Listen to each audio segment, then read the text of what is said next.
Hi everyone, how's it going? At the moment, I just finished working in this site and I'm headed back home. And I thought this would be a perfect opportunity to tell you all about the type of transportation Peace Corps volunteers here in Peru use to travel around their sites. And this will cover a few tips and tricks and maybe some warnings. So I hope you all enjoy, okay? Hi everyone, so as you can see, I'm waiting for a combi to arrive, but you can also see there are no cars coming at the moment, which leads me to my first transporting tip. As a volunteer, you'll need to wait a while for transportation. It may be 30 minutes, an hour, or even more before you can find a combi or car to take you where you need to go. So it's always important to be patient. But after a while, I was able to find a combi and take it back to my site. And of course, as I got in, I put on my seatbelt. Something I noticed here in Peru is that people don't usually use their seatbelts. And a lot of times the cars or combis available for you might not have working seatbelts in all the seats. Now, to me, it's super important to be safe, as crashes or car accidents can happen. In my experience, the roads can be unsafe, especially because of the climate. Since I've been here, I've experienced heavy rains, extreme fog, and huaicos that have made the roads very dangerous. And if one of these things does happen to you, it might be a good idea to just wait a while before getting on the roads. Your safety is the #1 priority here. So, always buckle your seatbelts. And if the car or combi you enter doesn't have one, don't enter it. It is totally okay to not enter a car or combi or decide to just leave one immediately if you feel unsafe or you get bad vibes from the driver. This has happened to me before. Maybe you see the driver has a bottle of alcohol next to them, or they're going at an unsafe speed, or they just seem suspicious. In these cases, or in any case you don't feel safe, just leave the vehicle.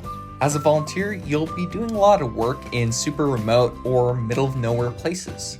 So you can use that as an excuse for why you're stopping and getting out of a combi in the side of the road, and then you can find a new car or combi to take you where you need to go.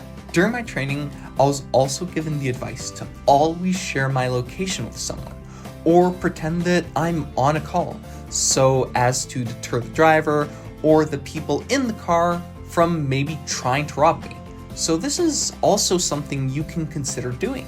But also, be careful with your phone if you're using it, especially if your window is open, because there have been cases where people, especially on motorcycles, will try to swoop in and take your phone if you're in a car or on the side of the road.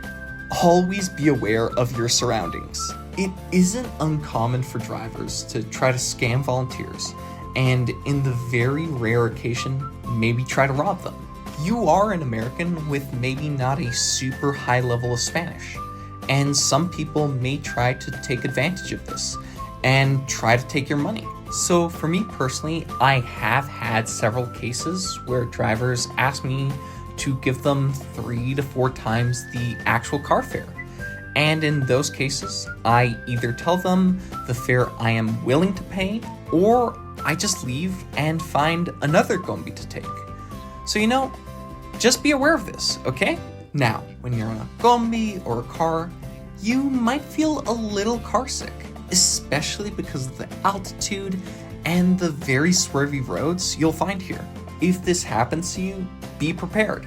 Have Pepto-Bismol or something on hand to help you during the journey. Luckily, when you become a volunteer, you will receive a med kit with medication that can help you with car sickness.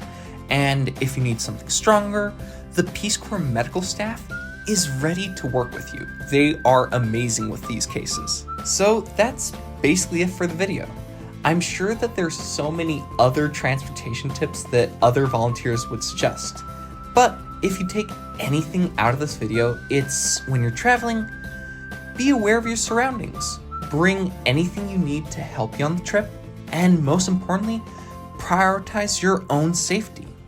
So, I hope this video helped you guys. Well, guys, I just arrived back in my community, but I just want to say I hope this video helped you guys. I hope it was interesting, and I hope you all have a good rest of the day. Okay, guys? Bye!